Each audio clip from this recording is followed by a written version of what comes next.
अस्सलाम वालेकुम। उम्मीद है आप सब खैरियत से होंगे। आज का मेरा टॉपिक है माइक्रोवेव ओवन। माइक्रोवेव ओवन में क्या क्या इम्प्लीमेंट्स काम करते हैं और इनके फंक्शन क्या हैं। अगर आप इनको समझ जाएं तो आप खुद भी माइक्रोवेव ओवन को घर में ही ठीक कर सकते हैं। और अगर आप ना भी ठीक घर में करें तो ये कम से कम आप मैकेनिक के पास लेके जाते हैं तो उसके डिसेप्शन से तो बच सकते हैं ना। नंबर वन पर आप देख रहे हैं माइक्रोवेव ओवन है। नंबर टू, कंट्रोल पैनल, जिसका फंक्शन है आप अपनी मर्जी के साथ खाने को कितना गर्म करना है उसके मुताबिक आप टाइम लगा सकते हैं। नंबर तीन पर हाई वोल्टेज कैपेसिटर है। ट्रांसफार्मर से करंट सीधा जो है वो हाई वोल्टेज कैपेसिटर में आ जाता है और हाई वोल्टेज जो है ये कन्वर्ट करता है, मजीद इसको वोल्टेज को हाई कर देता है। नंबर फोर पर आप देख रहे हैं मैग्नेट्रॉन। कैपेसिटर से करंट सीधा मैग्नेट्रॉन में चला जाता है। मैग्नेट्रॉन में जब करंट आता है तो ये हाई वेव्स जो है ना वो पैदा करता है, जिसकी वजह से हमारा खाना गर्म हो जाता है। अगर मैग्नेट्रॉन शॉर्ट हो जाता है या खराब हो जाता है, इसका फॉर एग्जांपल ये आपका खाना गर्म नहीं होता तो इसमें मैग्नेट्रॉन में भी खराबी पड़ जाती है। ये शॉर्ट हो जाता है, खराब हो जाता है, ये रिप्लेस हो सकता है। इसका प्राइस नए की तो मॉडल के मुताबिक होती है और यूज्ड भी मिल जाती है। अच्छा, नंबर 5 पे आ जाता है हाई वोल्टेज ट्रांसफार्मर।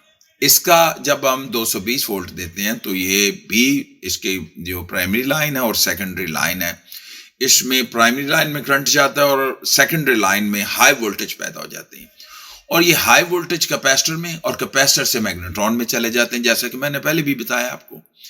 इस तरह ट्रांसफार्मर जो है वो हाई वोल्टेज पैदा करता है। उसके बाद आ जाता है हमारे पास हीट प्रोटेक्टर। नंबर 6 पर है हीट प्रोटेक्टर। हीट प्रोटेक्टर क्या करता है? हीट प्रोटेक्टर ये काम करता है कि जब आपका ओवन बहुत ज्यादा गर्म हो जाता है तो ये ऑटोमेटिकली डिस्कनेक्ट कर देता है उसको। ये नहीं होता कि भी वो बर्न नहीं हो जाए तो मतलब यहाँ ये फॉल्ट कैसे पड़ता है, हीट प्रोटेक्टर कब काम करेगा। नंबर 8 पर आप देख रहे हैं फैन। फॉर एग्जाम्पल फैन खराब हो जाता है या ये इसमें कोई खराबी पड़ जाए तो फिर ये मैग्नेट्रॉन को ठंडा नहीं करता। ये हवा जो है ना, इसके 8 नंबर पे जो पंखा लगा हुआ है ये मैग्नेट्रॉन को ठंडा करता है, क्योंकि इसका काम तो वेव्स पैदा करना होता है और ये फैन का फंक्शन क्या होता है, इसको ठंडा करना। और अगर फॉर एग्जांपल 8 नंबर पे जो फैन है अगर ये रुक जाता है यानी इसमें कोई खराबी पड़ जाती है, नॉट वर्किंग प्रॉपरली, अगर ये काम नहीं कर रहा तो फिर क्या होगा, हीट प्रोटेक्टर डिफेंस, ये आपको ये जो है हीट प्रोटेक्टर ये डिफेंड करेगा। ये कैसे डिफेंड करता है, ये इसके अंदर भी ऑटोमेटिक जो है वो कंट्रोल लगा होता है, बाई मेटल स्ट्रिप लगी होती है, तो वो जो है इसको डिस्कनेक्ट कर जाता है। उसके बाद आ जाता है ये नंबर 7 पे आप देख रहे हैं ये डोर स्विच है। डोर स्विच का मतलब ये होता है कि आप दरवाजा खोलते हैं तो ये बंद हो जाता है ऑटोमेटिकली। जो मतलब ये आप रेड कलर का ये देख रहे हैं, ये डोर जब इसको दरवाजा लगता है तो ये अंदर की तरफ चला जाता है। अंदर की तरफ जाने की वजह से कुछ नॉर्मल क्लोज होते हैं और कुछ नॉर्मल ओपन होते हैं। ये जो मैं स्विच नंबर 7 पे आपको बता रहा हूं ये डोर स्विच है। तो इसमें क्या होता है, इसमें जब आप दरवाजा बंद करते हैं तो ये जो स्विच है ये अंदर की तरफ चला जाता है और ये बाई इसका जो पॉइंट है वो आपस में जुड़ जाते हैं, जिससे आपका ओवन काम करना शुरू कर देता है। अच्छा, उसके बाद है डायोड। डायोड जो होता है ये मैग्नेट्रॉन और बल्कि बॉडी के साथ ही अटैच होता है। ये ऑल्टरनेटिव करंट को डीसी में कन्वर्ट कर देता है और उसके जो डीसी वोल्टेज होते हैं वो तकरीबन 5000 वोल्ट तक चले जाते हैं। इस तरह ये सारा फंक्शन जो है हमारा काम करता है। अगर कोई भी इसमें प्रॉब्लम हो तो आप क्वेश्चन कर सकते हैं। इम्प्लीमेंट्स को समझने के बाद अब इसका डायग्राम की तरफ आ जाते हैं कि इसकी वायरिंग कैसे होती है और इसमें क्या क्या मतलब फंक्शन है, कैसे ये काम करता है। नंबर एक पे आप देख सकते हैं 220 वोल्ट जब एंटर होते हैं तो फ्यूज आ जाता है, नंबर एक पर फ्यूज है। और नंबर दो पर वो जो हीट प्रोटेक्टर मैंने आपको बताया था, इसे थर्मल फ्यूज भी बोलते हैं, ये भी वही काम करता है, हीट कंट्रोल करता है। और नंबर तीन पे आ जाता है बल्ब। जो बल्ब है ये रोशनी करता है, जब वो ओवन चलता है तो उसके अंदर ये रोशनी पैदा करता है, ठीक है जी।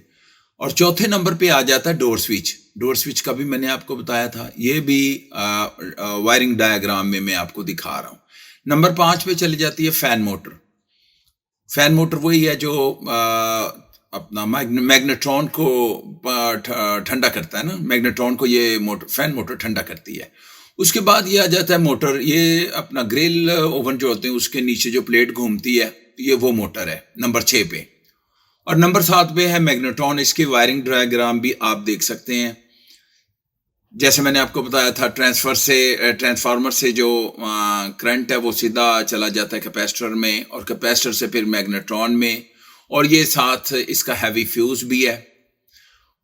और इसी तरह ये 12 नंबर आप देख रहे हैं, इसमें एलिमेंट है, ये ग्रिल ओवन होते हैं, उसमें ग्रिल और माइक्रोवेव ओवन जो है ना वो इकट्ठे होते हैं ना जब, तो उसमें ये एलिमेंट भी इस्तेमाल किया जाता है, इसको हीटिंग रॉड भी बोलते हैं। और आप आ जाए नंबर 9, ये रिले होती हैं जो कि ऑटोमेटिक कंट्रोल करती हैं। नंबर 10 है, ये भी रिले है। 11 भी रिले है। तो 14 नंबर वही कैपेसिटर है जो मैंने हाई वोल्टेज कैपेसिटर आपको बताया था, ये वो है। 13 नंबर पे जो आप देख रहे हैं ये भी हाई वोल्टेज ट्रांसफार्मर है। अब मैं आपको बताना ये चाह रहा हूं कि इसमें अगर डोर स्विच अगर काम नहीं करते तो मुकम्मल तौर पे आपका ओवन डेड होगा, उसमें कोई चीज भी नहीं चलेगी, कंट्रोल पैनल भी नहीं चलेगा, कोई चीज नहीं चलेगी, फैन भी नहीं चलेगा। और फॉर एग्जांपल, क्योंकि इस वक्त इसमें जो डोर स्विच लगे हुए हैं वो एक नंबर 4 पे आप देख रहे हैं, और नंबर 8 पे भी डोर स्विच ही देख रहे हैं। अच्छा, ये जो अपना देख रहे हैं आप नंबर 8 पे, ये एलिमेंट कंट्रोल हो रहा है, इस नंबर 8 डोर स्विच से एलिमेंट कंट्रोल हो रहा है। और ये जो 4 नंबर है, इससे भी आप देखेंगे तो ये फैन मोटर कंट्रोल हो रही है, साथ अपना माइक्रोवेव्स, ये जो है मैग्नेट्रॉन है, इसको भी कंट्रोल किया जा रहा है। तो ये डायग्राम है। अगर फिर भी अगर आपको कोई समझ नहीं आती या कोई मसला नहीं पता चलता तो आप कमेंट्स करें, मैं आपको बताऊंगा इंशाल्लाह, नो प्रॉब्लम। तो इस तरह ये चीजें सारी आप इसको समझ सकते हैं। ये इसका डायग्राम है।